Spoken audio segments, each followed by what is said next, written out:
என்று நான் உனக்கு சொல்லவில்லையா என்றார். இந்த இடத்துல மார்த்தாளை பார்த்து இயேசு கிறிஸ்து கேட்கிற ஒரு வார்த்தை. இதே அதிகாரம் 25ஆம் வசனத்துல அதே மார்த்தாளை பார்த்து சொல்றாரு, என்னை விசுவாசிக்கிறவன் மரித்தாலும் பிழைப்பான் என்று சொல்றார். கிறிஸ்துவ வாழ்க்கை என்பது, கிறிஸ்துவ ஜீவியம் என்பது ஒரு விசுவாச வாழ்க்கை. நாம் தரிசித்து அல்ல, விசுவாசித்து ஜீவிக்கும்படியே அழைக்கப்பட்டுள்ளது. விசுவாசம் இல்லாமல் தேவனுக்கு பிரியமாய் இருக்கவே முடியாது. இந்த இடத்துல இயேசு கிறிஸ்து நேசிச்ச ஒரு குடும்பத்துல ஒரு மனுஷன் மறைத்து போகிறார். அவர் தான் லாசரு.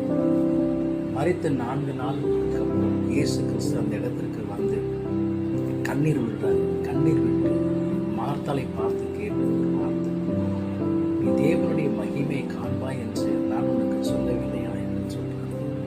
அது மாத்திரமல்ல, அவர் அந்த இடத்திற்கு கடந்து போய் அங்க இருக்கிற கல்லை அகற்றாரு.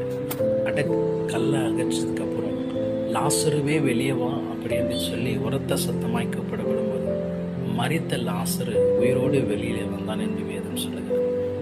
அந்த நேரத்தில் அநேக யூதர்கள் அவ்விடத்துல விசுவாசம் வைத்தார்கள் என்று சொல்லி நம்மளால் வாசிக்க முடியும்.